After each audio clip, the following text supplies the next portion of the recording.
Hello everyone, how are you all. Welcome to ident fusion by Triumph academy. आज हम करने वाले हैं आपका एसेंशियल्स ऑफ इकोनॉमिक्स, जीई का जो आपका सब्जेक्ट है एसेंशियल ऑफ इकोनॉमिक्स, उसका यूनिट नंबर 1।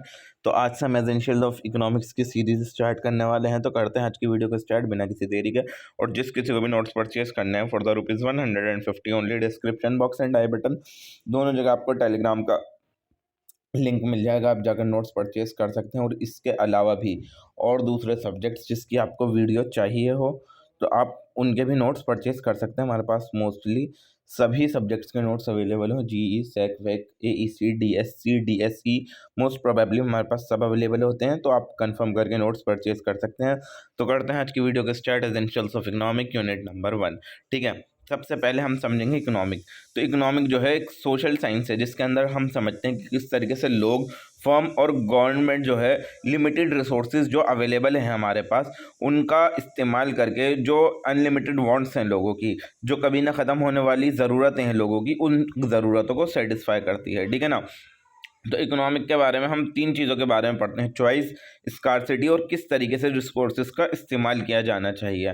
ठीक है, इकोनॉमिक्स इसी से रिलेटेड चीज़ों में घूमती है। ठीक है, तो लियोनार्ड रॉबिन्स ने इकोनॉमिक की डेफिनेशन दी और बोला है कि economic is the science which study human behaviour as a relationship between ends, यानी कि जो वॉन्ट्स होती हैं उनको एंड्स बोला गया है, and scarce means which have alternative uses. तो ये जो फेमस डेफिनेशन थी लियोनार्ड रॉबिन्स द्वारा दी गई थी। ठीक है, अब बेसिक इकोनॉमिक प्रॉब्लम क्या आती हैं, यानी कि जो बेसिक इकोनॉमिक प्रॉब्लम होती हैं वो किस वजह से आती हैं। सबसे पहले तो देखो, इंसान की जो वांट्स हैं वो अनलिमिटेड है, वो कभी ना ख़त्म होने वाली है। अगर आपको 1 लाख की गाड़ी मिल गई, आप 2 लाख की चाहोगे, फिर 5 लाख की चाहोगे, तो ये आपके अनलिमिटेड वांट्स हैं। आप और रिसोर्सेज लिमिटेड हैं कि आपके पास पैसा उतना नहीं है कि आपके पास पैसा भले से 50,000 हो मगर गाड़ी आपको 20 लाख की चाहिए, कि रिसोर्सेज आपका लिमिटेड है। और रिसोर्सेज के अल्टरनेटिव यूजेस हैं, यानी कि जो रिसोर्सेज हैं उनके अल्टरनेटिव यूजेस भी बने हुए कि अलग अलग काम भी हैं उनके। तो इस वजह से जो है 3 मेन प्रॉब्लम अराइज होती हैं। सबसे पहली प्रॉब्लम आती है व्हाट टू प्रोड्यूस, यानी किन गुड्स को बनाया जाए, किन गुड्स को प्रोड्यूस किया जाए, यानी कि ज़्यादातर खाने की चीज़ें बनाई जाएँ या फिर ज़्यादातर लग्जरी प्रोडक्ट्स बनाए जाएँ, तो क्या चीज़ बनाई जाए। दूसरी प्रॉब्लम आती है हाउ टू प्रोड्यूस, यानी उनको प्रोड्यूस करने में कौन से मेथड का इस्तेमाल करना चाहिए। लेबर इंटेंसिव, यानी कि लेबर ज़्यादा पैसा कम, या फिर दूसरा कैपिटल इंटेंसिव यानी मशीनरी वगैरह ज़्यादा और लेबर कम, किसका इस्तेमाल हमें करना चाहिए। और तीसरा है फॉर होम टू प्रोड्यूस, यानी कि हम जो गुड्स बना रहे हैं उन गुड्स को कौन लोग कंज्यूम करने वाले हैं, अमीर लोग उसको कंज्यूम करेंगे या गरीब लोग उसको कंज्यूम करेंगे। तो हर इकोनॉमी को ये प्रॉब्लम्स को सॉल्व करना पड़ता है।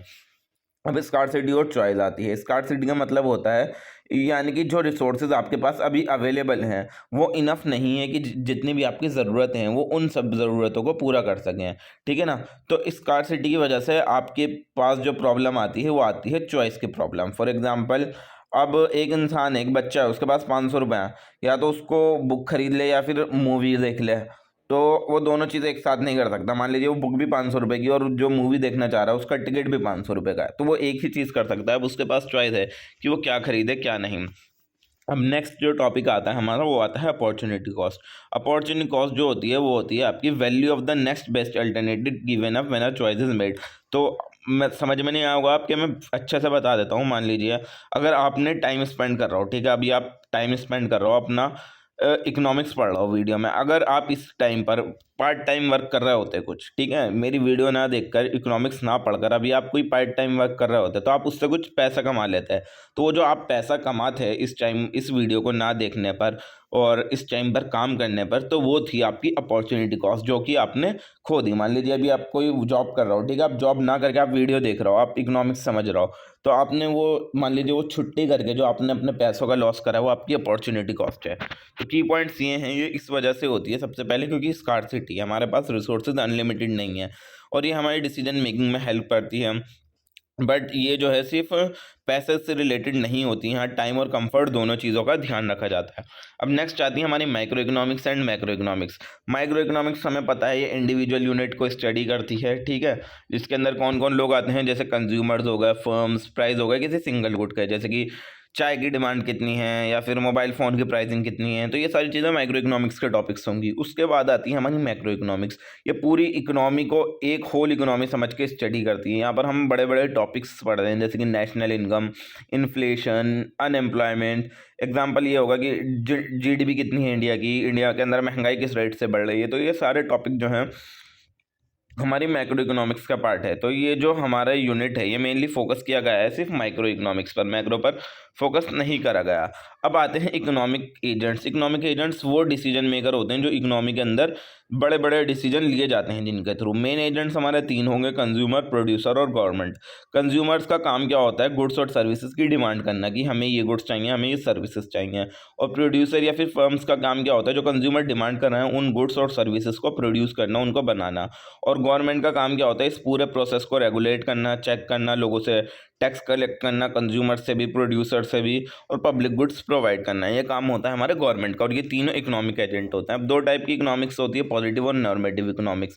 पॉजिटिव इकोनॉमिक्स होती है आपकी फैक्ट्स के बेसिस के ऊपर, कि क्या चीज़ है उसके ऊपर जो बेसिस के ऊपर काम करे वो कहलाई जाएगी आपकी पॉजिटिव इकोनॉमिक्स। जैसे कि अभी आपको पता है कि कल था पेट्रोल फॉर एग्जांपल 90 रुपीज़, आज हो गया वो 95 रुपीज़। तो ये बात तो पक्की है, ये बात तो फैक्ट है कि ये 5 रुपये बढ़ गए। तो आप ये बात बोल रहे हो कि प्राइस ऑफ पेट्रोल बढ़ गया 5 रुपये से। तो इस टाइप की इकोनॉमिक्स कहलाई जाएगी पॉजिटिव इकोनॉमिक्स। और नॉर्मेटिव इकोनॉमिक्स होती है वैल्यू जजमेंट पर, कि क्या चीज़ होनी चाहिए। ठीक है ना, वो हो गई अपनी नॉर्मेटिव इकोनॉमिक्स। कि आप बोल रहे हो यार 5 रुपये बढ़ गए, वो तो पॉजिटिव इकोनॉमिक हो गई, तो सरकार को कम करने चाहिए इसके प्राइजेस। तो आपने ये बोला ना कि सरकार को कम करने चाहिए इसके प्राइजेस, तो ये हो गए नॉर्मेटिव इकोनॉमिक्स की क्या करना चाहिए। और क्या हो चुका वो हो गया पॉजिटिव इकोनॉमिक्स।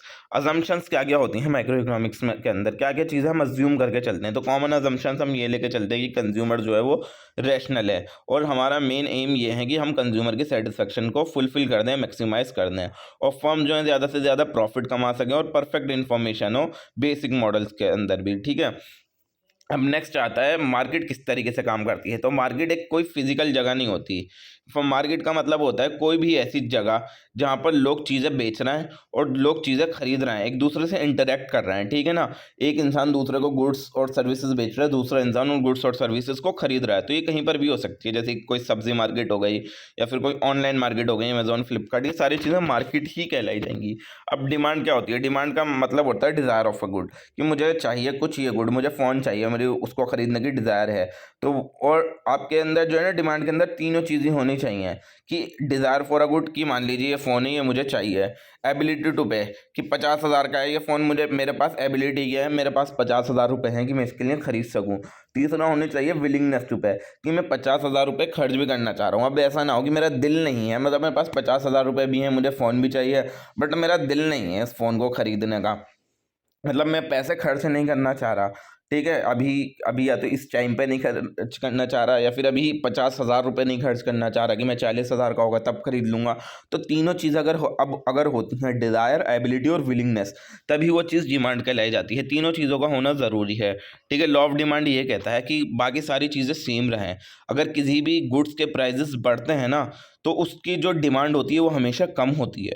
ठीक है ना, और अगर प्राइजेस कम होते हैं किसी भी चीज़ की, तो उसकी डिमांड हमेशा बढ़ती है। ठीक है, कि प्राइस के बढ़ने से डिमांड कम हो गई, और डिमांड के बढ़ने से प्राइजेस कम हो गए। आई होप आप लोगों को समझ में आया होगा लॉ ऑफ डिमांड।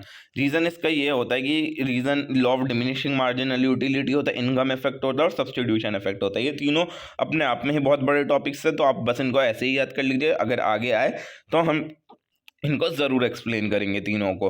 अब नेक्स्ट आता है हमारा डिमांड कर्व। डिमांड कर्व जो है हमारा रिलेशनशिप दिखाता है कि प्राइस और क्वांटिटी में क्या रिलेशनशिप है, वो दिखाता है हमारा डिमांड कर्व। ये हमेशा लेफ्ट से राइट जो है डाउनवर्ड जा रहा होता है, यानी डिमांड कर्व आपका ऐसे जा रहा होता है। ठीक है, इस टाइप का बना हुआ होता है। फैक्टर क्या क्या अफेक्ट करते हैं डिमांड को? सबसे पहला होता है प्राइस ऑफ द गुड, कि जितने ज़्यादा प्राइस हुए उतनी कम डिमांड होगी। इनकम ऑफ द कंज्यूमर, की अगर कंज्यूमर की इनकम हुई उस गुड्स को खरीदने लायक, तो वो गुड्स को खरीदेंगे। दूसरा होगा प्राइस ऑफ रिलेटेड गुड, यानी कि सब्सटीट्यूट गुड्स, यानी आप टी बेच रहे हो, आपने प्राइजेस बढ़ा दिए तो लोग कॉफ़ी पे शिफ्ट कर गए। या फिर कॉम्प्लीमेंट गुड, यानी कि जैसे कि कार और पेट्रोल्स हो गए, और टेस्टेज और प्रेफरेंस की लोगों को क्या चीज़ पसंद है क्या चीज़ नहीं पसंद, उसी हिसाब से डिमांड होगी। पॉपुलेशन कितनी है, जितनी ज़्यादा पॉपुलेशन उतनी ज़्यादा डिमांड, ठीक है ना। और लोगों की एक्सपेक्टेशंस क्या हैं हमारे फ्यूचर प्राइजेस से रिलेटेड, कि लोगों को लगता है कि लोग तैयार हैं हमारे प्रोडक्ट के प्राइस बढ़ने में या नहीं, ठीक है। नेक्स्ट टॉपिक आता है हमारा सप्लाई। सप्लाई का मतलब होता है क्वांटिटी ऑफ गुड्स, कि कितनी क्वांटिटी है गुड्स की, और प्रोड्यूसर जो है जो बेचना चाह रहा है और बेच पा रहा है एट अ गिवन प्राइस और टाइम के ऊपर, तो वो चीज़ कहलाई जाती है आपकी सप्लाई। लॉ ऑफ सप्लाई ये कहता है कि सारी चीज़ें सेम रहें, जितना ज़्यादा प्राइस होगा उतनी ज़्यादा क्वांटिटी सप्लाई होगी, और जितना कम प्राइस होगा उतनी कम क्वांटिटी सप्लाई होगी। यहाँ पर डायरेक्ट रिलेशनशिप बोला जाता है, जितने ज़्यादा प्राइजेस उतनी ज़्यादा सप्लाई ज़्यादा, और जितनी प्राइजेस कम उतनी सप्लाई कम, ठीक है। रीज़न ये होता है प्रॉफिट की वजह से, और जो ज़्यादा प्राइजेस होते हैं उनकी वजह से प्रोडक्शन भी ज़्यादा होती है, और सप्लाई कर्व जो होता है ये अपवर्ड जा रहा होता है इसका क्वांटिटी।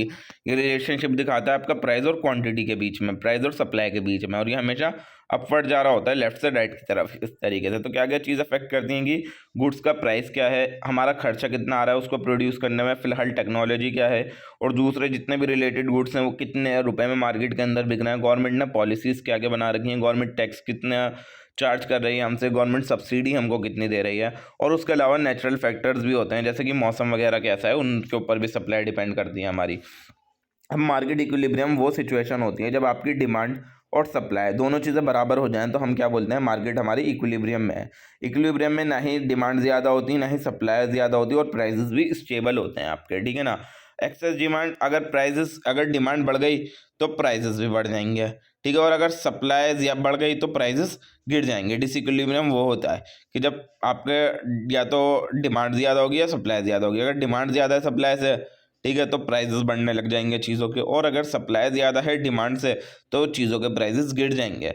तो मार्केट फोर्सेस का काम ये होता है कि पूरी मार्केट को हमेशा इक्विलिब्रियम की स्टेट के अंदर रखना, कि ना प्राइस ज़्यादा हो ना कुछ ज़्यादा हो, ठीक है ना। सप्लाई ना डिमांड दोनों इक्वल रहें हमेशा। अब रोल क्या होता है प्राइस मैकेनिज्म का, तो प्राइस मैकेनिज्म एक ऐसा सिस्टम है जहाँ पर प्राइजेस को एडजस्ट किया जाता है कि किस हिसाब से हमारी डिमांड है या फिर किस हिसाब से हमारी सप्लाई है, उसके अकॉर्डिंगली हम प्राइजेस को एडजस्ट करते हैं, ठीक है ना।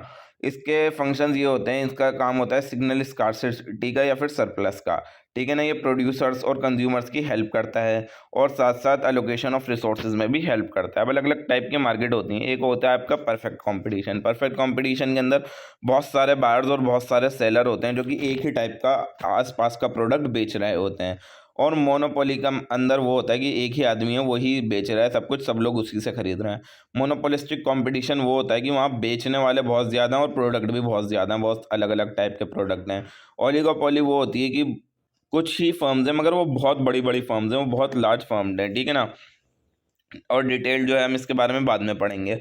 अब इम्पोर्टेंस इस मार्केट की यही होती है कि यहाँ पर एफिशिएंट एलोकेशन होता है रिसोर्सेज का, ठीक है, और ये कंपटीशन को बढ़ावा देती है, इनोवेशन को बढ़ावा देती है, और डिमांड और सप्लाई दोनों चीज़ों को बैलेंस रखती है। कमी इसकी यही है कि इनइक्वालिटी आ जाती है इनकम डिस्ट्रीब्यूशन के अंदर, सोशल वेलफेयर को इग्नोर किया जाता है, मार्केट फेलियर हो जाता है पब्लिक गुड्स और एक्सटर्नैलिटीज़ की वजह से, एक्सप्लॉइटेशन होता है इम्परफेक्ट मार्केट के अंदर। अब म, ये तो हमने देख लिया था हाउ मार्केट वर्क।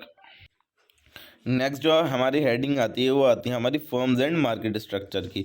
तो फर्म जो होती है एक इकोनॉमिक यूनिट होती है जिसका काम होता है गुड्स और सर्विसेज को प्रोड्यूस करना।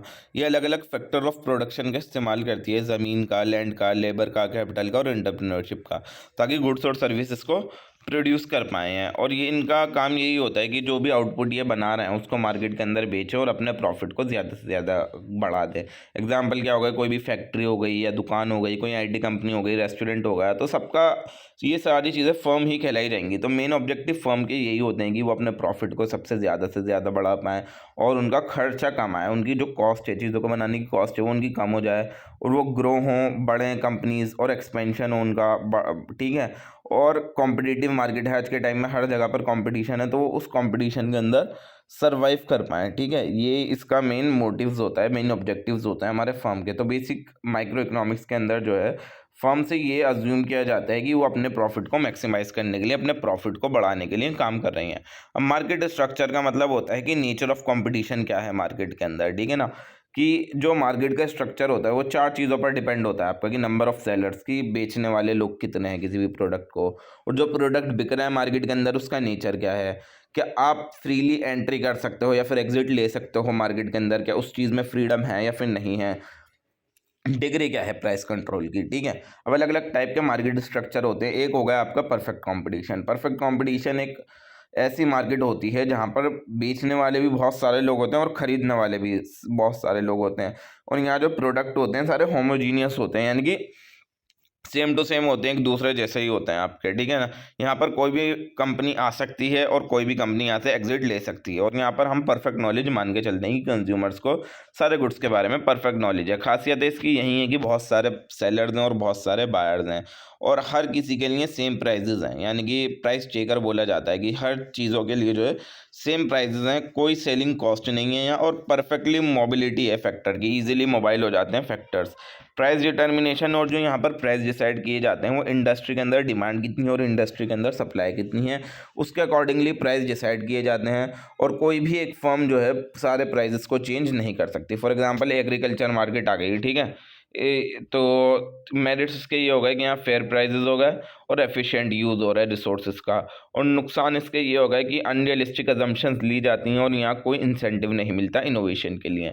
मोनोपोली आती है दूसरी मार्केट, जहाँ पर हम ये मान के चलते हैं कि एक ही आदमी है, वही सारी चीज़ें बेच रहा है, उसके आसपास कोई है ही नहीं, कोई उसका क्लोज सब्स्टिट्यूट भी नहीं है, और एंट्री बैरियर बहुत ज़्यादा है कि आप इजीली उस मोनोपोली के अंदर एंटर नहीं कर सकते। खासियत ये है इसकी, सिर्फ एक ही फर्म होती है मोनोपोली के अंदर, और ये प्राइस मेकर होती है, जो चाहे प्राइस रख सकती है और जिस प्राइस पे चाहे बेच सकती है। यहाँ कोई कंपटीशन ही नहीं होता, और यहाँ एबनॉर्मल प्रॉफिट भी पॉसिबल है, क्योंकि सिर्फ आप ही प्रॉफिट कमा रहे हो, कोई प्रॉफिट कमाने वाला है ही नहीं। रीज़न इसके यही है मोनोपोली के, कि आपको एक लीगल प्रोटेक्शन मिलती है, आपको एक पेटेंट मिल जाता है आपके नाम का, और सारे रॉ मटेरियल्स के ऊपर आपका कंट्रोल होता है, और कैपिटल की भी रिक्वायरमेंट ज़्यादा होती है, यानी कि मोनोपोली स्टार्ट करने के लिए आपका पैसा भी बहुत ज़्यादा लगेगा, जितनी पावर मिल रही है उतना पैसा भी मिलेगा। एग्जाम्पल ये होगा इंडियन रेलवेज, इलेक्ट्रिसिटी सप्लाई, तो ये सारी चीज़ें मोनोपोली के पार्ट हैं। दूसरे हो गए हमारा मेरिट्स, इसके फ़ायदे ये हो गए हैं, इकोनॉमीज ऑफ स्केल होती है, स्टेबल प्राइजेस होते हैं यहाँ पर।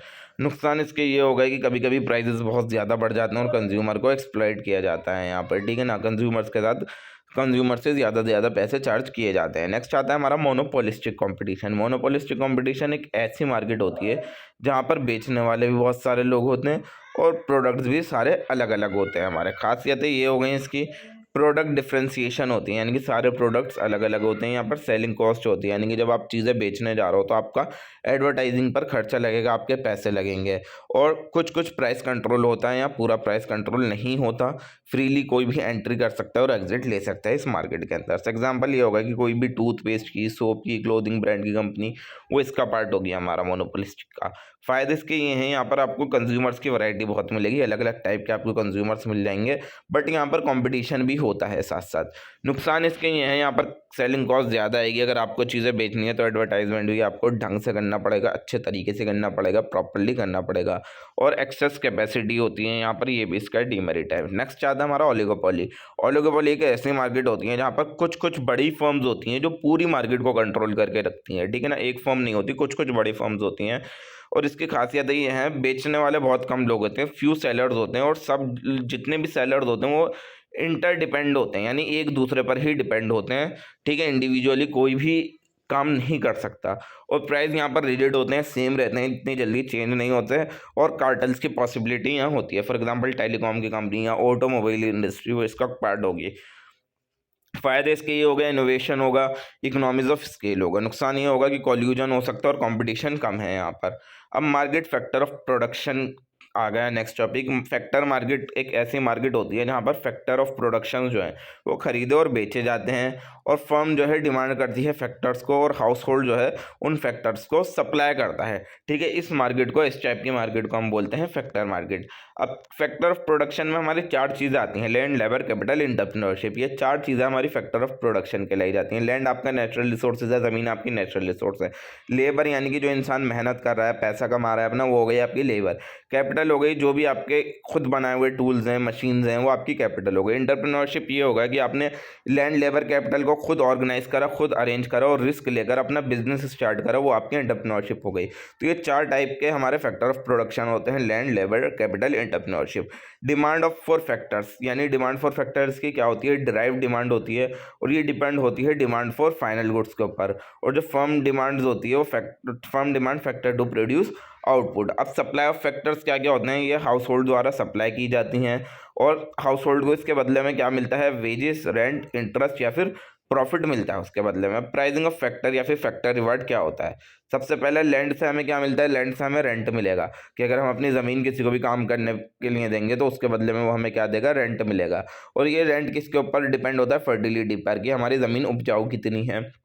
जितनी ज़्यादा ज़मीन उपजाऊ होगी उतने ज़्यादा रेंट, जितनी अच्छी लोकेशन होगी उतना अच्छा रेंट, जितनी उस लैंड की डिमांड होगी उतना अच्छा रेंट मिलेगा। दूसरा होगा लेबर। लेबर को क्या दी जाती है, वेजेस दी जाती हैं। वेजेस जो होती हैं एक पेमेंट का तरीका होता है, यानी दिहाड़ी जो होती है वो लेबर सर्विसेज को दी जाती है। ठीक है, अब ये किसके अकॉर्डिंगली दी जाती है कि लेबर की डिमांड कितनी है या फिर लेबर की सप्लाई कितनी है। ठीक है, उसके अकॉर्डिंगली वेजेस डिसाइड की जाती हैं। और स्किल लेवल कितना है उस लेबर का, उसको काम कितना अच्छा आता है, उसकी प्रोडक्टिविटी कितनी अच्छी है, कितना अच्छा वो काम कर रहा है और गवर्नमेंट की पॉलिसीज़ क्या हैं कि कम से कम कितनी वेजेस देनी है, उसके अकॉर्डिंगली जो है लेबर को वेजेस दी जाती है। और कैपिटल के बदले में इंटरेस्ट मिलता है। इंटरेस्ट जो होता है, जो इंटरेस्ट जो मिलता है वो कैपिटल का रिवॉर्ड होता है। ये किसके अकॉर्डिंगली मिलता है कि कैपिटल की डिमांड कितनी है, सप्लाई कितनी है सेविंग्स की और रिस्क कितना है, जितना बड़ा रिस्क उतना बड़ा रिवॉर्ड। एंटरप्रेन्योरशिप के बदले में हमें मिलता है प्रॉफिट। प्रॉफिट जो होता है वो रिवॉर्ड होता है एंटरप्रेन्योरशिप का। और ये किसके द्वारा डिटरमाइन किया जाता है, रिस्क टेकिंग के द्वारा, कितना रिस्क लिया, क्या इनोवेशन हुई, मार्केट कंडीशंस क्या हैं, इसके अकॉर्डिंगली आपका जो है ये एंटरप्रेन्योरशिप का प्रॉफिट डिटरमाइन किया जाता है।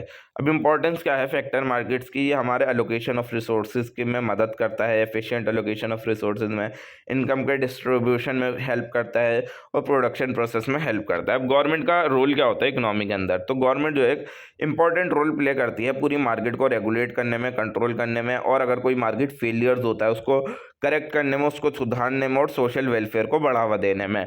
ये गवर्नमेंट का मेन रोल होता है। अब रीजंस क्या क्या है कि गवर्नमेंट इंटरवीन क्यों करती है किसी भी इकोनॉमी के अंदर। सबसे पहले तो ये है कि किसी भी मार्केट को फेल होने से बचाने के लिए गवर्नमेंट इंटरवीन करती है। इनकम के अंदर इनइक्वालिटी हो तो उसको इक्वली लाने में मदद करती है। मोनोपोली पावर जो है ओवर पावर्ड ना हो जाए तो उस चीज़ के कंट्रोल में मदद करती है। पब्लिक गुड्स सबको अवेलेबल हो, एक्सटर्नैलिटीज़ ज़्यादा कुछ रुकावट ना बने बिजनेसेस के लिए, इसलिए गवर्नमेंट इंटरवेंशन होती है, गवर्नमेंट इंटरवीन करती है। फंक्शन क्या क्या होते हैं गवर्नमेंट के, सबसे पहला होता है रेगुलेटरी रोल्स, कि मोनोपोलीज को कंट्रोल करना और कंपटीशन लॉ के जितने भी हैं उनको एनफोर्स करना और क्वालिटी स्टैंडर्ड सेट करना। ये सारी चीज़ें जो हैं रेगुलेटरी रोल्स के अंदर आएंगी हमारी। नेक्स्ट जो होता है हमारा एलोकेटिव रोल, जैसे कि पब्लिक गुड्स प्रोवाइड करना। पब्लिक गुड्स के अंदर क्या क्या आएगा, अच्छे रोड्स देना, डिफेंस सर्विस अच्छी देना, स्ट्रीट लाइटिंग लगवाना, ये होता है सरकार का एलोकेटिव रोल। नेक्स्ट आता है हमारा डिस्ट्रीब्यूटिव रोल। डिस्ट्रीब्यूटिव रोल के अंदर क्या आएगा कि समाज में जो इनइक्वालिटी है, भेदभाव है, उस चीज़ को कम करना, टैक्सेशन को प्रोग्रेसिव बनाना, प्रॉपर्ली टैक्स लेना लोगों से, फर्म्स को, कंपनीज को सब्सिडीज देना और उनके लिए वेलफेयर स्कीम्स चलाना, ये सारी चीज़ें डिस्ट्रीब्यूटिव रोल का काम होंगी। नेक्स्ट आता है हमारा स्टेबलाइजेशन रोल। स्टेबलाइजेशन रोल के अंदर क्या आएगा कि महंगाई हो रही है, महंगाई को कंट्रोल करना, बेरोजगारी बढ़ रही है तो बेरोजगारी को कम करना और इकोनॉमी हमारी स्टेबल हो जाए, इस चीज़ को इंश्योर करके रखना स्टेबलाइजेशन रोल के अंदर आता है। अब गवर्नमेंट की पॉलिसीज़ क्या क्या होती हैं जो मार्केट को अफेक्ट करती हैं, सबसे पहला होगा हमारा प्राइस कंट्रोल। इसके अंदर दो चीज़ आती हैं, प्राइस सीलिंग और प्राइस फ्लोर। प्राइस सीलिंग बोला जाता है ज़्यादा से ज़्यादा प्राइस जिसके ऊपर आप बेच सकते हो, और प्राइस फ्लोर बोला जाता है कम से कम प्राइस जिसके ऊपर आप अपने प्रोडक्ट को बेच सकते हो। तो गवर्नमेंट प्राइस सीलिंग और प्राइस फ्लोर दोनों ही करती है। टैक्सेस होते हैं, इनडायरेक्ट टैक्सेस जो होते हैं उसकी वजह से पैसे बढ़ जाते हैं गुड्स के, और जो डायरेक्ट टैक्सेस होते हैं वो इनक्वालिटी को कम करते हैं। सब्सिडीज़ जो है हमारी कॉस्ट ऑफ प्रोडक्शन को कम कर देती है और हमारी प्रोडक्शन को बढ़ावा देती है। अब गवर्नमेंट और मार्केट फेल्यूर, तो गवर्नमेंट जो है क्या क्या करेक्ट करती है, एक्सटर्नैलिटीज जैसे पोल्यूशन टैक्स वगैरह, public goods problem, information failure, ये सारी चीज़ें ठीक करती है। अब कमियाँ क्या है गवर्नमेंट के इंटरवेंशन की, ब्यूरोक्रेटिक डिले होता है कि अगर आज कोई चीज़ सही होने गई तो उसमें 5-6 महीने साल भर लग गया। पॉलिटिकल इन्फ्लुएंस कि जिसकी पार्टी उसकी जीत, ठीक है, अगर आपका पॉलिटिकल पार्टी से अच्छे रिलेशन है तो आपकी बल्ले बल्ले, अदरवाइज बुरा हाल है, इनएफिशिएंसी भी होती है, करप्शन भी होता है कि ब्राइब देकर सब काम हो रहा है। तो ये सारी चीज़ें कमियां हमारे गवर्नमेंट इंटरवेंशन की। So that is all for today guys. Video पसंद आई हो तो वीडियो को लाइक करें, चैनल को सब्सक्राइब करें और बने रहें आईडी इन्फ्यूजन के साथ। हम मिलते हैं नेक्स्ट वीडियो में यूनिट नंबर 2 के साथ बस कुछ ही देर में। और जिसको भी नोट्स परचेज करने हैं for the ₹150 only, description box and I button दोनों जगह आपको टेलीग्राम का लिंक मिल जाएगा। आप जाकर एसेंशियल्स ऑफ इकोनॉमिक्स के नोट्स परचेज कर सकते हैं। और जैसा कि मैंने बताया था, इसके अलावा भी हमारे पास DSC, DSE, GE, सेकवे, KSC जो भी नोट्स आपको चाहिए फॉर द ₹150 ओनली हमारे चैनल पर अवेलेबल रहते हैं। आप जाकर नोट्स परचेज कर सकते हैं। Thank you so much for watching. मिलते हैं यूनिट नंबर 2 के साथ बस कुछ ही देर। Hello everyone, how are you all, welcome to idea infusion by Triumph academy. आज हम कर रहे हैं आपका essentials of economics, GE essentials of economics का unit number 2 macro economics foundation. तो करते हैं आज की वीडियो को स्टार्ट बिना किसी देरी के। और जिसको भी नोट्स परचेज करने हैं हमारे description box and I button दोनों जगह आपको टेलीग्राम का लिंक मिल जाएगा। आप जाकर फॉर द ₹150 ओनली इस सब्जेक्ट के नोट्स परचेज कर सकते हैं। तो समझते हैं मैक्रो इकोनॉमिक्स का मतलब। मैक्रो इकोनॉमिक्स जो होती है वो एक इकोनॉमी की ब्रांच ही है, ठीक है, इकोनॉमिक्स की ब्रांच ही है, जिसके अंदर हम इकोनॉमी को, पूरी इकोनॉमी को एज अ होल लेकर चलते हैं। यानी यहाँ पर हम बड़ी बड़ी चीज़ों के बारे में बात करेंगे कि national income, GDP, income growth, महंगाई, बेरोजगारी, गवर्नमेंट की क्या क्या पॉलिसीज़ हैं, इन सब के बारे में बात की जाती है हमारी मैक्रो इकोनॉमिक्स के अंदर, ठीक है ना। माइक्रो इकोनॉमिक्स के अंदर जैसे कि हमने पिछले यूनिट के अंदर देखा, हम छोटी छोटी चीज़ों के बारे में बात कर रहे थे। यहाँ पर हम एग्रीगेट यानी कि पूरी बड़ी बड़ी चीज़ों के बारे में बात करेंगे, इंडिविजुअल यूनिट के बारे में बात नहीं करेंगे। सबसे पहले आती है हमारी GDP।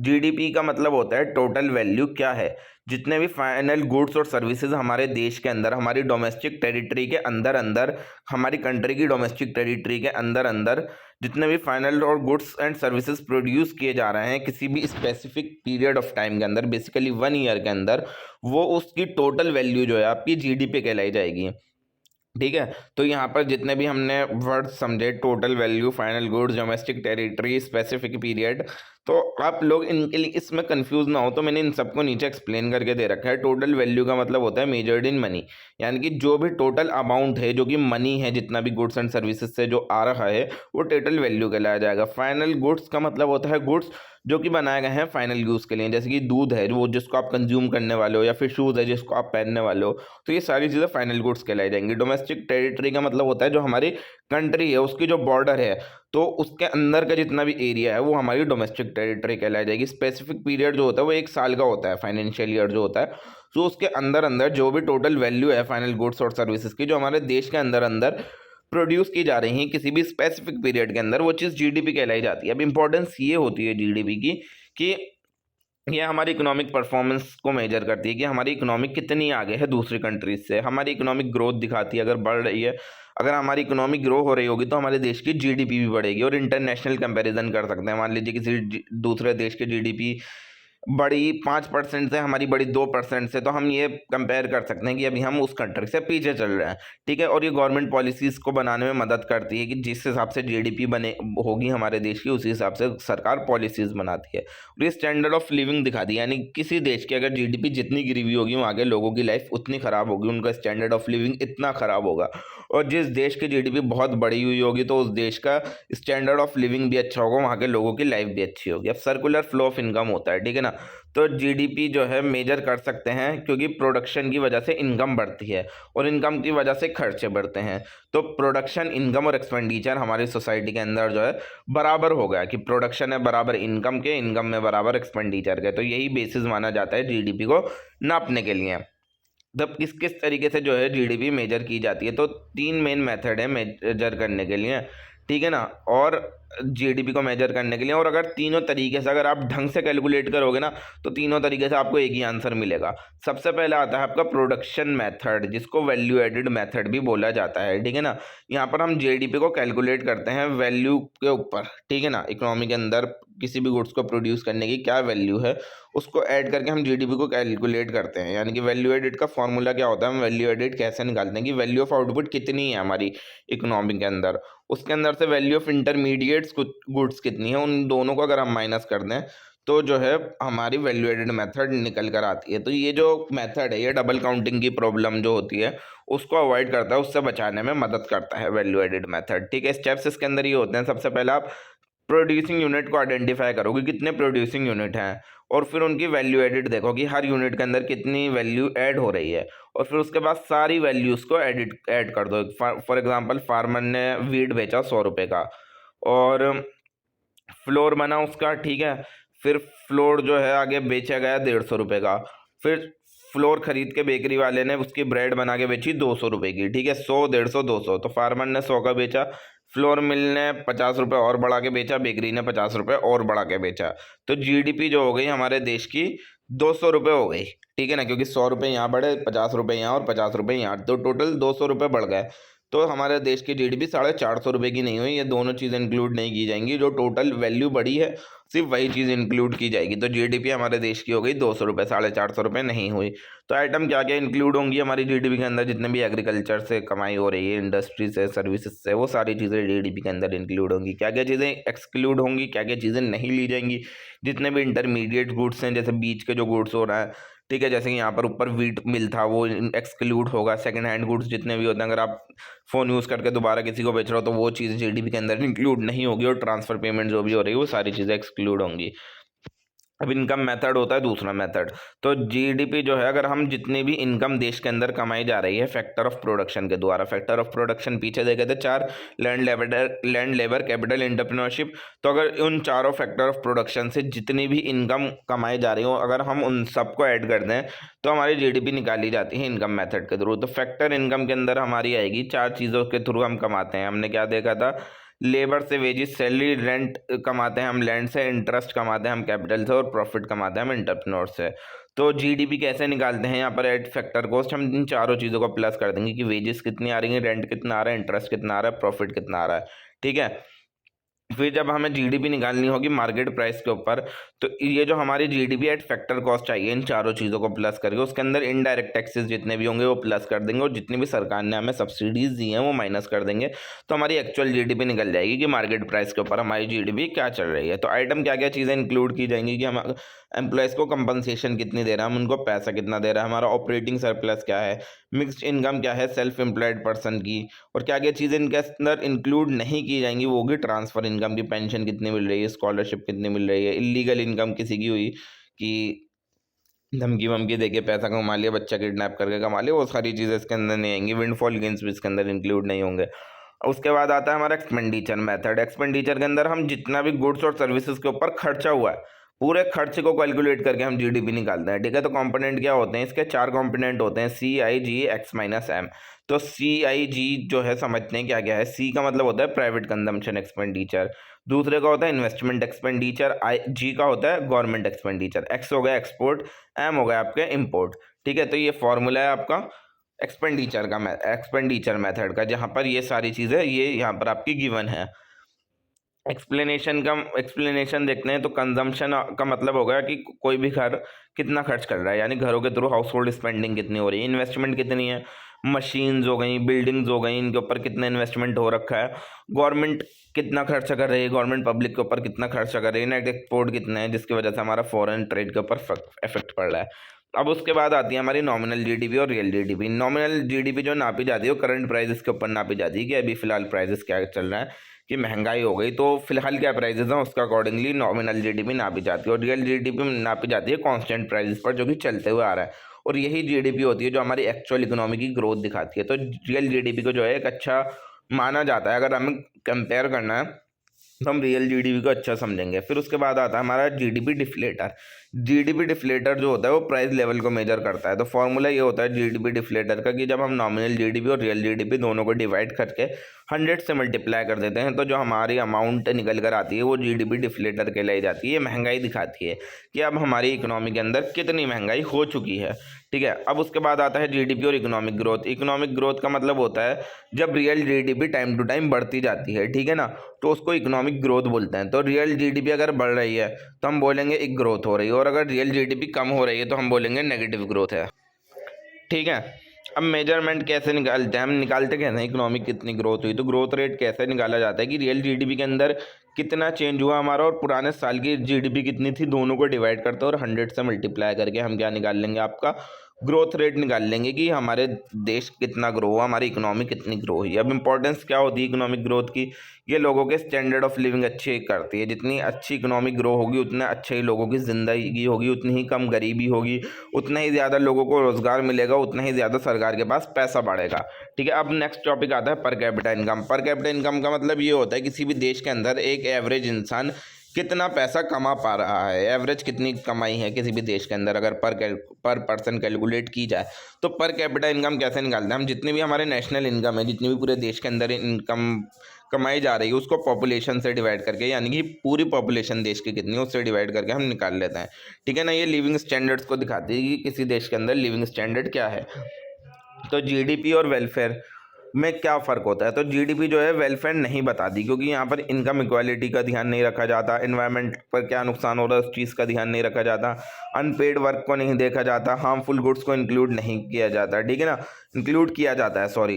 तो जीडीपी के बढ़ने का मतलब ये नहीं है कि हमेशा वेलफेयर अच्छा हो रहा है, हमेशा इसका मतलब ये नहीं होता कि जीडीपी बढ़ गई तो ज़िंदगी भी अच्छी हो गई लोगों की, ऐसा नहीं होता। कमियां ये होती हैं जीडीपी की कि सही में इनकम डिस्ट्रीब्यूशन नहीं दिखा पाती, और जितनी नॉन मार्केट एक्टिविटीज़ हैं जो मार्केट का पार्ट नहीं है वो भी यहाँ पर इग्नोर कर दी जाती हैं, वो भी दिखाई नहीं जाती।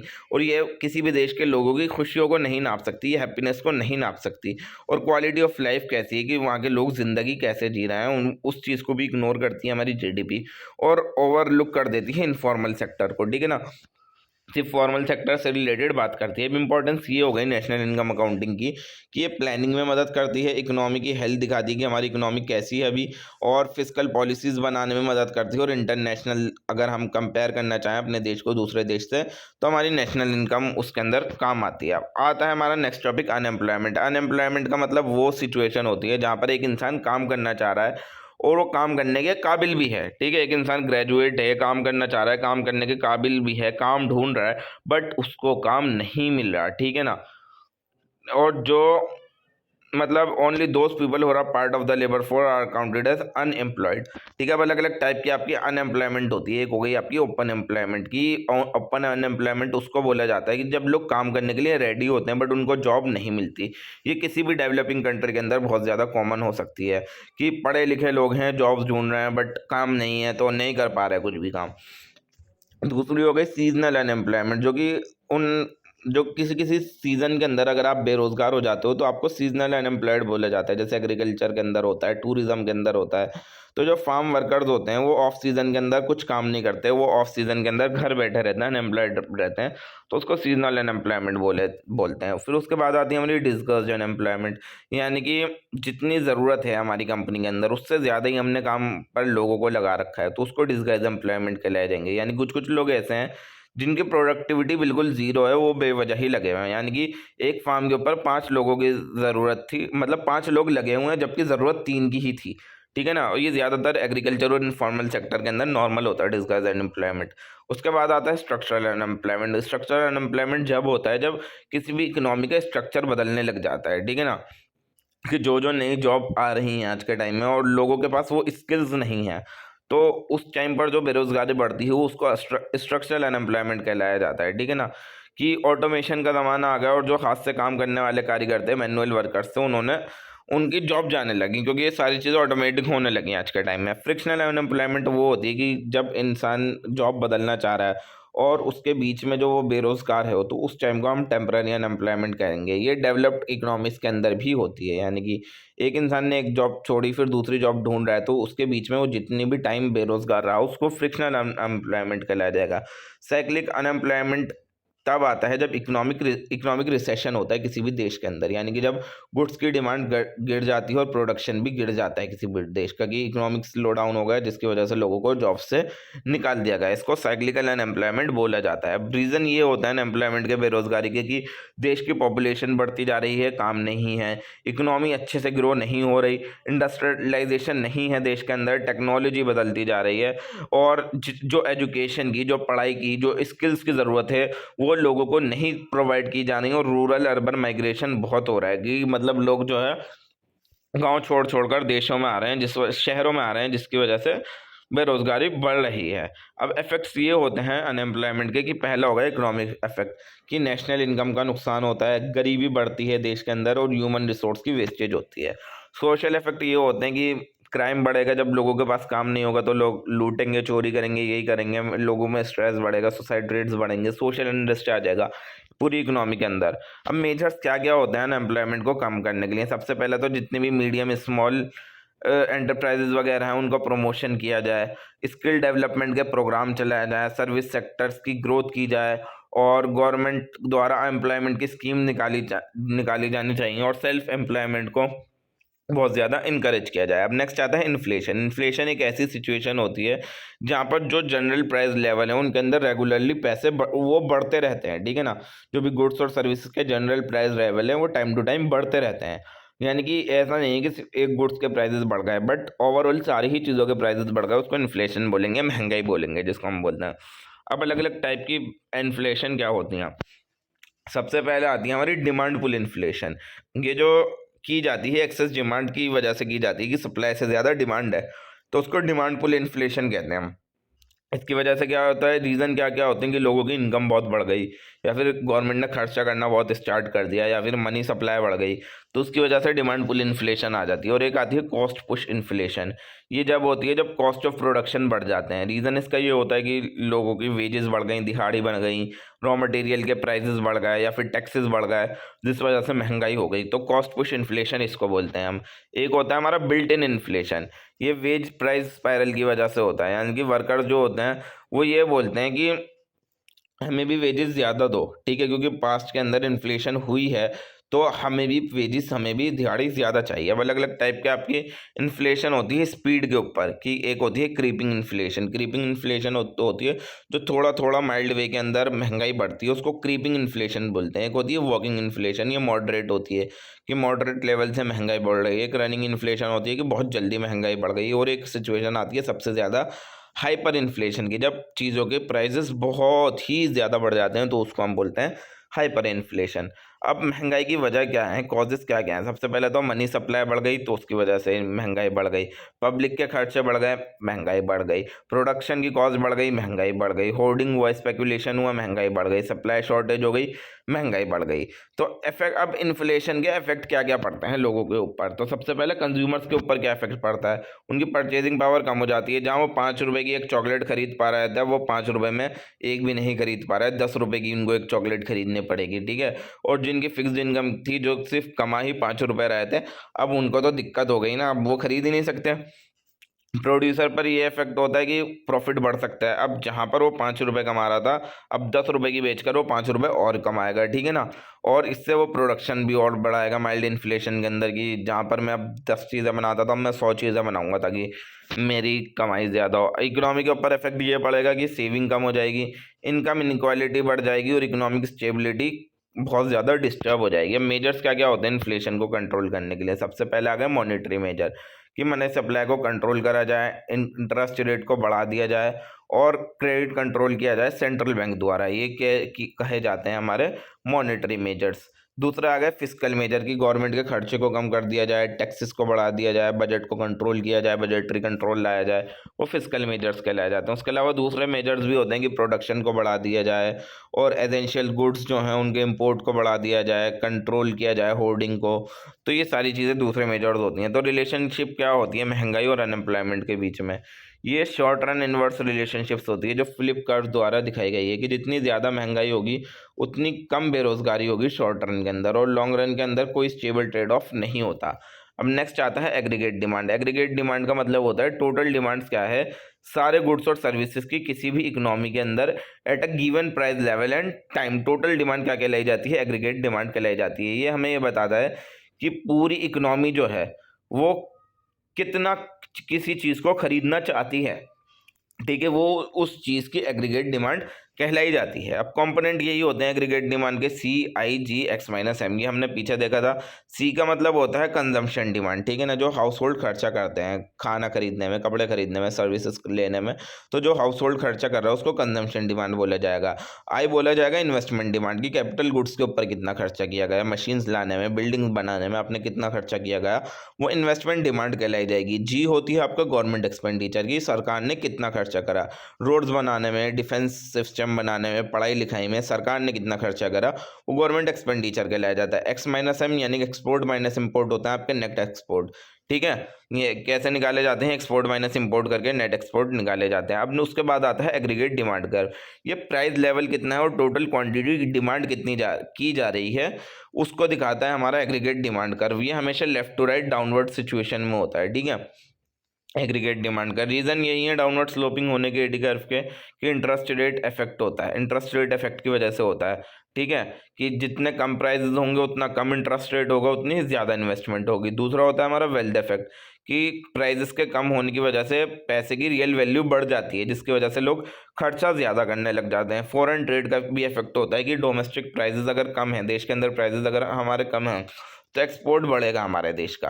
अब आती है एग्रीगेट सप्लाई। एग्रीगेट सप्लाई होती है टोटल सप्लाई कितनी है किसी भी गुड्स और सर्विसेज की, जो कि इकोनॉमी के अंदर बनाई जा रही है at a given price level के ऊपर।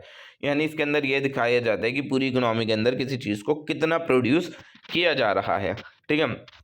हमने इसके अंदर आती है हमारी short run aggregate supply. Short run के अंदर हम कुछ फैक्टर्स होते हैं जैसे वेजेस वगैरह, वो फिक्स्ड लिए जाते हैं। तो जो शॉर्ट रन एग्रीगेट सप्लाई होती है इसका स्लोप हमेशा अपवर्ड जा रहा होता है, ठीक है ना। इसका रीज़न ये है अपवर्ड जाने का, क्योंकि प्राइजेस जितना भी हुआ प्रॉफिट उतना ज़्यादा होगा, उतनी ही ज़्यादा प्रोडक्शन होगी। इस वजह से जो शॉर्ट रन एग्रीगेट सप्लाई का कर्व होता है वो हमेशा क्या होता है, अपवर्ड स्लोपिंग होता है। उसके बाद आता है हमारा लॉन्ग रन का एग्रीगेट सप्लाई कर्व। तो लॉन्ग रन के अंदर जो होते हैं सारे फैक्टर वेरिएबल होते हैं और ये हमेशा वर्टिकल होता है आपका, ठीक है। रीज़न इसके यही होते हैं कि जो आपका आउटपुट है वो आपकी रिसोर्स क्या है, टेक्नोलॉजी क्या है, इन सब के ऊपर डिपेंड होता है, प्राइस लेवल के ऊपर डिपेंड नहीं होता। अब डिटर्मिनेंट्स क्या क्या होते हैं एग्रीगेट सप्लाई के?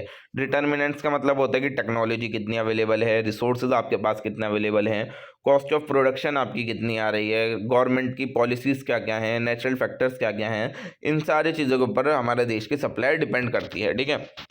अब मैक्रो इकोनॉमिक इक्विलिब्रियम किसको बोलते हैं? इक्विलिब्रियम वो सिचुएशन होती है मैक्रो इकोनॉमिक्स के अंदर जब आपकी एग्रीगेट डिमांड और एग्रीगेट सप्लाई दोनों चीज़ें बराबर हों, ठीक है। तो यहाँ पर आउटपुट जो होता है स्टेबल होता है और प्राइस लेवल भी स्टेबल होता है। तो चेंज कैसा आता है एग्रीगेट डिमांड और एग्रीगेट सप्लाई में? अगर एग्रीगेट डिमांड बढ़ गई तो उसकी वजह से इन्फ्लेशनरी प्रेशर बढ़ेगा, जिसकी वजह से आउटपुट बढ़ जाएंगे शॉर्ट रन के अंदर। और अगर एग्रीगेट डिमांड कम हो गई तो उसकी वजह से अनएम्प्लॉयमेंट, बेरोजगारी बढ़ जाएगी और जिसकी वजह से इकोनॉमी के अंदर रिसेशन आने लग जाएगा, इकोनॉमी नीचे चली जाने लगेगी। और अगर मान लीजिए एग्रीगेट सप्लाई कम हो गई तो स्टैगफ्लेशन आ जाएगा, यानी कि महंगाई भी हो जाएगी और बेरोजगारी भी बढ़ जाएगी, दोनों चीज़ हो जाएंगी। नेक्स्ट हमारा टॉपिक आता है मॉनेटरी पॉलिसी का। मॉनेटरी पॉलिसी का मतलब होता है वो एक्शंस जो सेंट्रल बैंक, हमारे देश का सेंट्रल बैंक कौन सा है? RBI, reserve bank of India, जो कि एक्शन लेता है मनी सप्लाई को कंट्रोल करने में और क्रेडिट को कंट्रोल करने में इकोनॉमी के अंदर। तो ऑब्जेक्टिव यही होता है मॉनेटरी सप्लाई की, कि महंगाई को कंट्रोल किया जा सके, इकोनॉमी को ग्रो करने में मदद करे, हमारी मनी सप्लाई कंट्रोल हो और फाइनेंशियल स्टेबिलिटी आए हमारे देश के अंदर, ठीक है। इंस्ट्रूमेंट ये होते हैं मॉनेटरी पॉलिसी के। सबसे पहला आता है क्वांटिटेटिव टूल। क्वांटिटेटिव टूल का मतलब होता है क्वांटिटेटिव टूल के अंदर अब अलग अलग टाइप के रेट्स आते हैं। तो क्वांटिटेटिव टूल्स के अंदर सबसे पहला जो रेट आता है वो कहलाया जाता है आपका रेपो रेट। रेपो रेट का मतलब वो रेट होता है कि जिस इंटरेस्ट रेट के ऊपर आरबीआई जो है कमर्शियल बैंक्स को पैसा लैंड करता है और जो वो इंटरेस्ट देते हैं उस इंटरेस्ट रेट को रेपो रेट बोला जाता है। और रिवर्स रेपो रेट का उल्टा होता है। ये वो होता है जिसके ऊपर आरबीआई जो है उधार लेता है बैंक से, जिस इंटरेस्ट रेट पे उधार लेता है और जो इंटरेस्ट रेट पे करता है वो रिवर्स रेपो रेट कहलाया जाता है। बैंक रेट ये होता है कि अगर आपने लॉन्ग टर्म के लिए लैंडिंग ली है बैंक ने तो उसके ऊपर जो इंटरेस्ट पे किया जाता है वो बैंक रेट कहलाया जाता है। उसके बाद आता है हमारा CRR, कैश रिजर्व रेशियो, ये वो पोर्शन होता है डिपॉजिट्स का जो बैंक्स को रखना पड़ता है आरबीआई के पास। ये हमेशा हर किसी के बैंक्स के लिए ज़रूरी होता है कि इतना पोर्शन आपको बैंक के पास जमा कराना ही कराना है, वो सीआरआर कहलाया जाता है। नेक्स्ट आता है हमारा एसएलआर, स्टैच्यूटरी लिक्विडिटी रेशियो। ये वो पोर्शन होता है जो बैंक को अपने लिक्विड एसिड के अंदर हमेशा मेंटेन करके रखना पड़ता है कि इतने लिक्विड एसिड्स तो आपको अपने पास चाहिए। उसके अलावा क्वालिटेटिव टूल होते हैं जैसे selective credit control, moral suasion, credit rationing, ये अपने आप में ही एक डिटेल टॉपिक्स है। अब उसके बाद आता है हमारे expansionary and contractionary monetary policy. Expansionary policy का इस्तेमाल किया जाता है रिसेशन के टाइम पर, और ये जो है हमारी मनी सप्लाई को बढ़ा देती है और इंटरेस्ट रेट को कम कर देती है। और उसके बाद आती है हमारी कॉन्ट्रैक्शनरी पॉलिसी, ये महंगाई के टाइम पे इस्तेमाल की जाती है, हमारी सप्लाई को कम कर देती है और इंटरेस्ट रेट को बढ़ा देती है। अब उसके बाद आती है हमारी फिस्कल पॉलिसी। फिस्कल पॉलिसी का मतलब ये होता है जब गवर्नमेंट एक्सपेंडिचर और टैक्सेशन का इस्तेमाल करके, ठीक है, खर्चों का और टैक्स का इस्तेमाल करके इकोनॉमी के अंदर जो है चेंज लाती है, उन पॉलिसीज़ को कहा जाता है हमारा फिस्कल पॉलिसीज़। मेन ऑब्जेक्टिव यही होते हैं फिस्कल पॉलिसी के कि इकोनॉमी को ग्रो करना, इकोनॉमी को बढ़ाना, देश के अंदर रोज़गार को बढ़ाना, बेरोज़गारी को, इनइक्वालिटी को, ये सारी चीज़ों को कम करना और हमारी इकोनॉमी स्टेबल हो जाए, हमारा देश ठीक तरीके से चले। अब टूल्स क्या क्या होते हैं जो फिस्कल पॉलिसीज़ के अंदर इस्तेमाल किए जाते हैं? एक होता है गवर्नमेंट एक्सपेंडिचर, कि सरकार कितना खर्चा करती है, कि कैपिटल और रेवेन्यू की खर्चा कितना है। दूसरा होगा टैक्सेशन, की डायरेक्ट टैक्सेस कितने और इनडायरेक्ट टैक्सेस कितने हैं, कि ठीक है। और तीसरा हो गया आपका पब्लिक बोरोइंग, की लोन्स कितना ले रखा है बैंक्स ने पब्लिक से और इंस्टीट्यूशंस के ने, ठीक है। तो ये सारी चीज़ें होती हैं हमारी फिस्कल पॉलिसीज़ के टूल। अब इसके अंदर भी एक्सपेंशनरी और कॉन्ट्रैक्शनरी फिस्कल पॉलिसीज़ होती हैं। एक्सपेंशनरी फिस्कल पॉलिसी जो होती है वो गवर्नमेंट के खर्चों को बढ़ा देती है, ठीक है, टैक्सेस को कम कर देती है और रिसेशन के टाइम पे ये काम की आती है एक्सपेंशनरी पॉलिसी। तो और कॉन्ट्रैक्शनरी फिस्कल पॉलिसी जो है गवर्नमेंट के खर्चों को कम कर देती है और टैक्स को बढ़ा देती है और महंगाई के टाइम पे काम आती है। तो रोल ये होता है हमारी मॉनेटरी और फिस्कल पॉलिसी का aggregate demand and aggregate supply framework के अंदर, की एक्सपेंशनरी पॉलिसीज़ जो भी होती हैं वो एग्रीगेट डिमांड के कर्व को शिफ्ट कर देती हैं राइट की तरफ, कि मान लीजिए अगर आपका एडीयू है तो वो आपका यहाँ चला जाएगा, ठीक है। और अगर आपका कॉन्ट्रैक्शनरी पॉलिसीज़ हैं तो वो एडी को लेफ़्ट की तरफ शिफ्ट कर देती हैं, नीचे की तरफ ले आती हैं।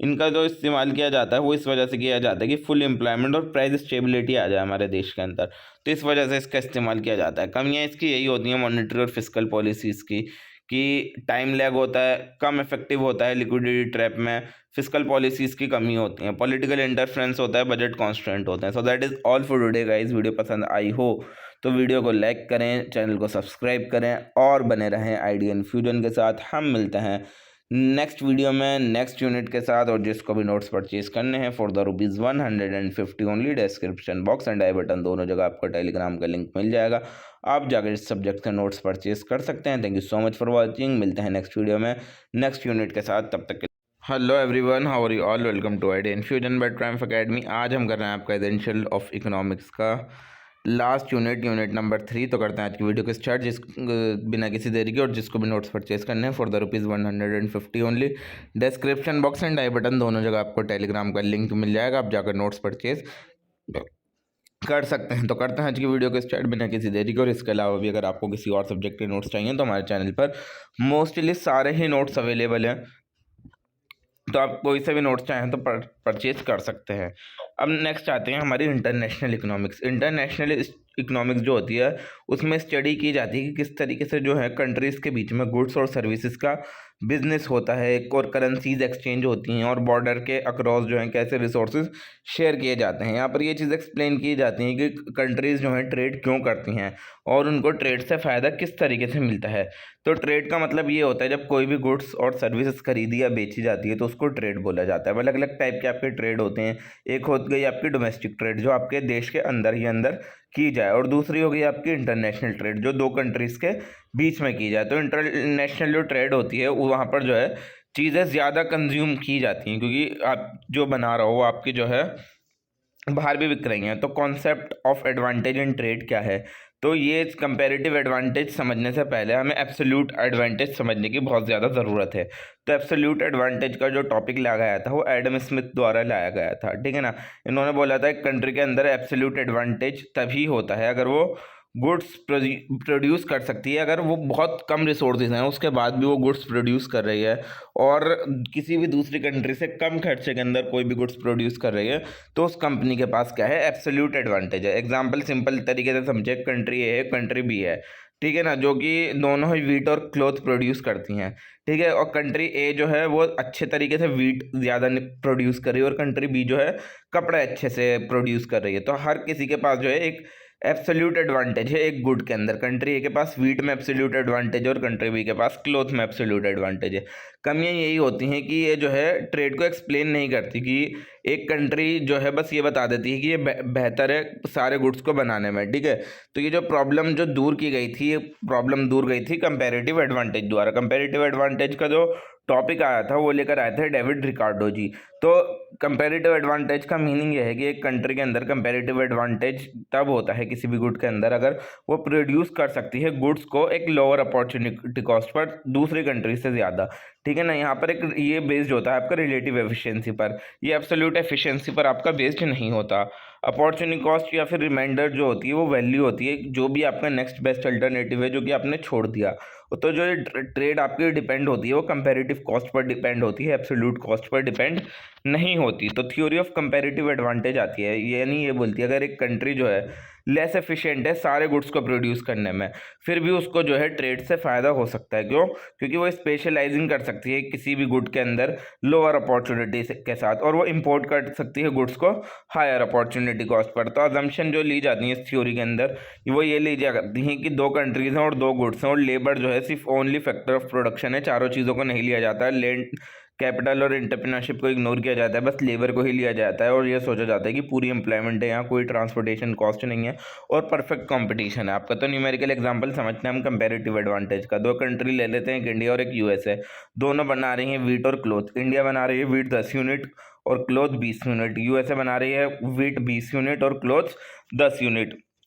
तो अपॉर्चुनिटी कॉस्ट इंडिया की कितनी हो गई, एक वीट हो गया 2 क्लॉथ के बराबर और एक क्लॉथ हो गया 0.5 वीट के बराबर। और यूएसए के अंदर एक वीट आपका 0.5 क्लॉथ के बराबर हो गया और एक क्लॉथ हो गया 2 वीट के बराबर। तो कंपेरेटिव एडवांटेज ये आया कि इंडिया के पास कपड़ों में कंपेरेटिव एडवांटेज है और यूएसए के पास कंपेरेटिव एडवांटेज है वीट के अंदर। नेक्स्ट हो गया स्पेशलाइजेशन एंड ट्रेड। तो इंडिया स्पेशलाइजेशन किस में, इंडिया के पास क्लॉथ के अंदर, और यूएस के अंदर किसके अंदर स्पेशलाइजेशन है, वीट के अंदर। दोनों कंपनी ट्रेड कर रही हैं और दोनों ही देशों को फायदा हो रहा है। तो गेन्स फ्रॉम ट्रेड आते हैं। गेन फ्रॉम ट्रेड का मतलब होता है जो एक्स्ट्रा बेनिफिट कंट्री को मिलता है जब वो ट्रेड करते हैं, ठीक है ना। और मतलब प्रोड्यूस नहीं करते हैं सारी चीज़ें वो, जब बल्कि उल्टा उसमें ट्रेड करते हैं तो उनको एक्स्ट्रा बेनिफिट मिलता है। अलग अलग टाइप के गेन होते हैं आपके ट्रेड से। सबसे पहले आता है स्टैटिक गेन। ये वो बेनिफिट होता है जो इमीडिएटली ट्रेड के बाद आ जाता है आपका, जब आपका जो है एलोकेशन ऑफ रिसोर्सेज अच्छा होता है, टोटल प्रोडक्शन आपकी बढ़ रही होती है, कॉस्ट ऑफ गुड्स कम होती हैं, तो स्टैटिक गेन होता है और कंजम्पशन की चॉइसेस यहाँ ज़्यादा होती हैं। दूसरा आता है डायनामिक गेन। डायनामिक गेन जो होता है वो टाइम टू टाइम बढ़ता रहता है, जैसे टेक्नोलॉजी में प्रोग्रेस होना, इकोनॉमीज ऑफ स्केल का बढ़ना, स्किल डेवलपमेंट होना, इकोनॉमिक ग्रोथ होना, तो ये होगा आपका डायनामिक गेन। अब कंपेरेटिव एडवांटेज किस तरीके से गेन को क्रिएट करता है ट्रेड से, तो कंट्री जो है स्पेशलाइज हो जाती है अपने कंपेरेटिव एडवांटेज के अकॉर्डिंग और स्पेशलाइजेशन की वजह से एफिशिएंसी बढ़ती है और टोटल वर्ल्ड का जो है आउटपुट बढ़ने लग जाता है और कंट्रीज जो है एक्सचेंज करने लग जाती हैं गुड्स को और दोनों कंट्री जो है अपनी हायर कंजम्पशंस को एंजॉय करती हैं। अब टर्म ऑफ ट्रेड आती है। टर्म ऑफ ट्रेड जो दिखाती है वो रेट दिखाती है जिसके ऊपर एक कंट्री जो है एक्सचेंज करती है अपने एक्सपोर्ट को इंपोर्ट से। तो फॉर्मूला ये होता है टर्म ऑफ ट्रेड का कि export price upon import price multiply by 100। Improvement in term of trade जो होता है वो आपके गेन फ्रॉम ट्रेड को बढ़ा देता है। अब इंपॉर्टेंस क्या क्या होती है कंपेरेटिव एडवांटेज की, कि आपको इंटरनेशनल ट्रेड जो है आसानी से समझ में आ जाता है। ट्रेड बेनिफिट दिखाता है, अगर लेस एफिशिएंट कंट्री भी है तो उसके अंदर भी ट्रेड बेनिफिट दिखाता है, स्पेशलाइजेशन को बढ़ावा देता है और ग्लोबल वेलफेयर को इम्प्रूव करता है। क्रिटिसिज्म यही है कंपैरेटिव एडवांटेज की, यहाँ पर अनरियलिस्टिक अजम्पशन ली जाती हैं, ट्रांसपोर्टेशन कॉस्ट को इग्नोर किया जाता है और ये अज्यूम किया जाता है कि पूरे देश में फुल एम्प्लॉयमेंट है, स्टैटिक थ्योरी को लिया जाता है, यानी शॉर्ट रन व्यू में बात की जाती हैं।